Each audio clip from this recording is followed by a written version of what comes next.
अस्सलाम वालेकुम। प्रोग्राम 13 मकाबल कौन में आसमा गर्देज़ी आपकी खिदमत में हाज़िर है। आज एक ऐसे टॉपिक पे बात करते हैं जो बहुत ही अफसोसनाक, शर्मनाक और अलमनाक है। एक औरत की दास्तान जो हमेशा से हम सुनते आए हैं इस माशरे के अंदर। औरत ही हमेशा जुल्म का निशाना बनती है, हमेशा पिसती चली आती है। लेकिन अब जो है वो इखलाकी पस्ती यहाँ तक आ चुकी है कि ना यहाँ पे औरत महफूज है, ना मर्द महफूज है, ना बच्चे महफूज हैं, ना बूढ़े महफूज हैं, कोई भी महफूज नहीं है। क्योंकि लोगों के अंदर फ्रस्ट्रेशन और हवस इतनी आ चुकी है कि इंसान तो इंसान है, यहाँ पे कोई जानवर भी महफूज नहीं है। बात करते हैं ताज़ा तरीन वाक़े की कि एक ख़ातून अपने बच्चों के हमरा मोटरवे पर सफ़र कर रही है और वो रास्ते में उसका गाड़ी का पेट्रोल ख़त्म हो जाता है और वो मदद लेने के लिए वहाँ पे अपनी गाड़ी रोक देती है। और फिर थोड़ी देर के बाद एक गाड़ी आती है जिसमें से कुछ दरिंदा सिफ्त इंसान निकलते हैं और वो उस औरत की गाड़ी के शीशे तोड़ते हैं और उसको ज़बरदस्ती वहाँ से बाहर निकालते हैं। फिर रोड के जंगले तोड़ते हैं और फिर वहाँ से ख़ातून को अंदर झाड़ियों की तरफ लेके जाते हैं और उसके बच्चों के सामने उसके साथ जिनसी ज़्यादती करते हैं।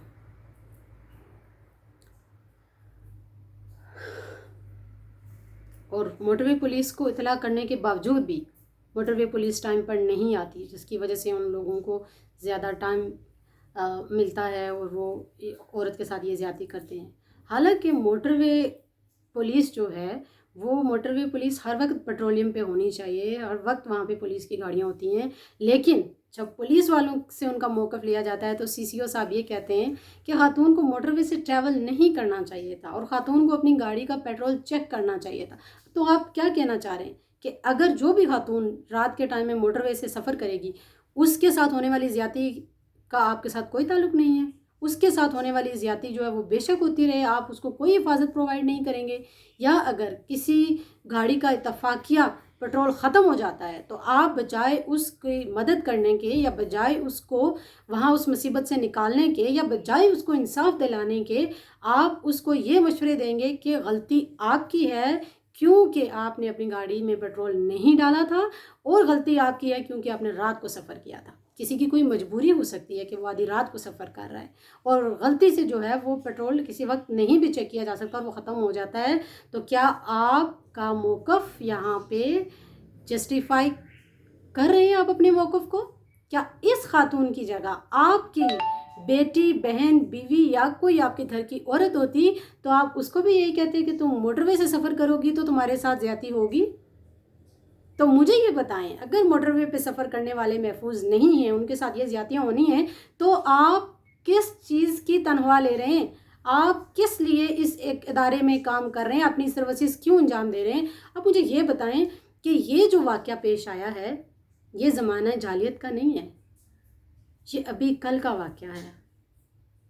और इस वाक़ये को हम पूरी दुनिया के आगे कैसे हम बयान करेंगे? मैं तो लोगों के कमेंट्स पढ़ के हैरत में हूँ जो ये कह रहे हैं कि माँ अब बच्चों का सामना कैसे करेगी और बच्चे अब माँ का सामना कैसे करेंगे। पहले तो मुझे ये बताएं कि आप लोग पूरी दुनिया का सामना कैसे करेंगे?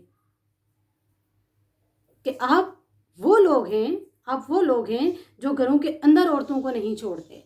आप वो लोग हैं जो मार्केट में औरतों को नहीं छोड़ते। आप वो लोग हैं जो स्कूल्स कॉलेजेस में जहाँ पे बच्चियाँ महफूज नहीं हैं, जहाँ वर्क प्लेस पे बच्चियाँ महफूज नहीं हैं, जहाँ 8 माह की बच्ची की इज्जत लूटी जाती है, जहाँ मुर्दा औरत कब्र में महफूज नहीं है और जहाँ एक बिल्ली का बच्चा भी जिनसी हवस से महफूज नहीं है, तो वहाँ पे आप औरतों को ये मशवरे दे रहे हैं कि आप अगर रात के टाइम मोटरवे से ट्रैवल करेंगी तो आपके साथ यही होगा। हम लोग ये बात करते हैं कि औरत ऐसा लिबास ज़ेबतन करती है कि वो मर्दों को दावत देती है अपनी तरफ आने के लिए। तो मुझे ये बताएं, वो नन्ही ज़ैनब जिसे ज़्यादती का निशाना बनाया गया, उसने ऐसा कौन सा लिबास ज़ेबतन कर रखा था जिसे देखकर किसी शैतान की शैतानियत जो है वो जाग उठी?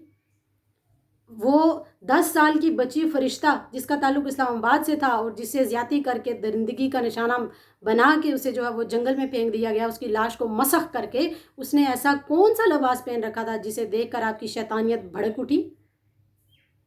और वो माँ جو آدھی رات کو اپنے بچوں کے ساتھ سفر کر رہی تھی، یہ سوچ کے کہ میں ایک آزاد ملک کی آزاد شہری ہوں، اور میں ایک آزاد ملک کے اندر، ایک اسلامی ملک کے اندر، جو ایک اسلامی ریاست ہے اور جس کا وجود اسلام کے نام پہ بنا ہے، میں اس ملک کے اندر سفر کر رہی ہوں، اسے نہیں پتا تھا کہ یہاں پہ تو عورت محفوظ نہیں ہے۔ اب آپ مجھے یہ بتائیں، ہم عورت کو حیا کا درس دیتے ہیں کہ عورت ایسے لباس پہنے، ایسی جگہ پہ نہ جائے، ایسے اٹھے، ایسے بیٹھے، تو عورت کی حیا پہ زور دیتے دیتے ہم نے مرد کو بالکل بے حیا کر دیا۔ تو کیا یہ حیا صرف عورت کی ہے؟ حیا مرد کو نہیں آنی چاہیے؟ حیا عورت اور مرد دونوں کے لیے ہے۔ تو جتنا زور اگر عورت کی حیا پہ دیتے ہیں، عورت پردہ کر کے گھر سے باہر نکلے، عورت غیر محرم کے ساتھ ایسے بات نہ کرے، تو عورت وہ جو بیچاری اپنے بچوں کے ساتھ اکیلی جا رہی تھی، اس نے تو کسی غیر محرم کے ساتھ کوئی بات نہیں کی، اس نے تو اس ملک کے محافظوں سے اپنی حفاظت کی بھیک بھی مانگی۔ 1.5 گھنٹہ تک کال کرنے کے باوجود پولیس نہیں آتی، اور اب جو ہے وہ اس کی کردار کشی کی جا رہی ہے اس خاتون کی۔ میں بہت حیران ہو رہی ہوں یہ لوگوں کے کومنٹس اور ویوز پڑھ کے، کہ لوگ کہہ رہے ہیں کہ اس کے دوست آ گئے، اور وہ کیسے آ گیا تو وہ کیسے نہیں آیا۔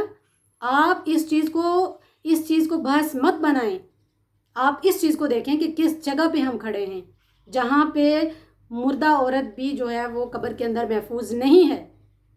انتہائی شرمندگی کے ساتھ مجھے یہ کہنا پڑ رہا ہے کہ آج اگر عورت محفوظ ہے تو صرف اپنے ہسبینڈ کے ساتھ ایک بند کمرے میں محفوظ ہے، وہ بھی اس لیے محفوظ ہے کہ وہ اس کا ایک تعلق جو ہے وہ اسلامی پوائنٹ آف ویو سے جائز ہے، ورنہ عورت اس روئے زمین پر اور قبر میں بھی کہیں پہ محفوظ نہیں ہے۔ انتہائی افسوس کے ساتھ یہ کہنا پڑ رہا ہے۔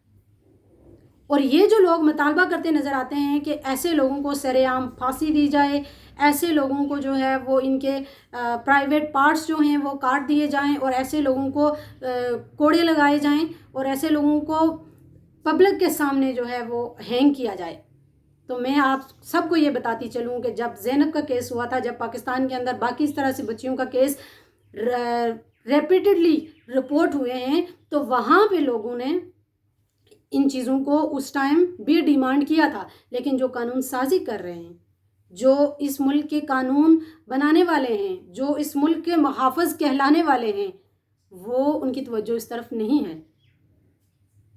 انتہائی افسوس کے ساتھ، کیونکہ وہ بھی خواتین ہیں، مجھے ان کے بارے میں یہ بات نہیں کرنی چاہیے، لیکن جب تک کسی حکمران کے ساتھ، کسی سیاستدان کے ساتھ، کسی قانون دان کے ساتھ پرسنلی یہ واقعہ پیش نہیں آتا، تب تک ہمارے ملک کے اندر عورت کی حفاظت کا کوئی قانون نہیں بن سکتا۔ اور اگر آپ سب لوگ جو مطالبہ کر رہے ہیں، میرا مطالبہ آپ کے ساتھ ہے کہ ایسے لوگوں کو یا تو سر عام پھانسی دی جائے، یا ان کے پرائیویٹ پارٹس کاٹ کر انہیں پبلکلی سب لوگوں کے سامنے لایا جائے، اور دوسرے لوگوں کے لیے نشان عبرت بنایا جائے۔ جیسے آپ کی غیرت جاگ اٹھتی ہے، غیرت کے نام پہ بیٹی کا قتل کر دیتے ہیں، بہن کا قتل کر دیتے ہیں، اسی طرح یہاں پہ بھی غیرت دکھائیے۔ یہ آپ کی اپنی ایک کی غیرت نہیں ہے، یہ پورے ملک کی غیرت ہے، تو غیرت یہاں پہ بھی دکھائیے۔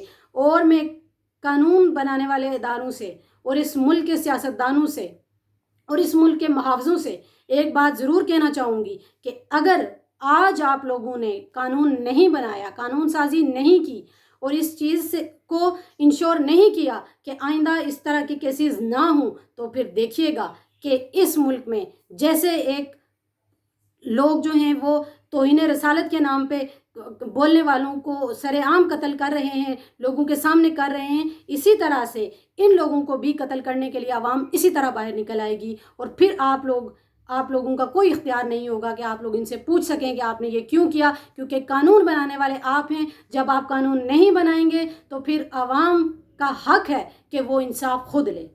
شکریہ۔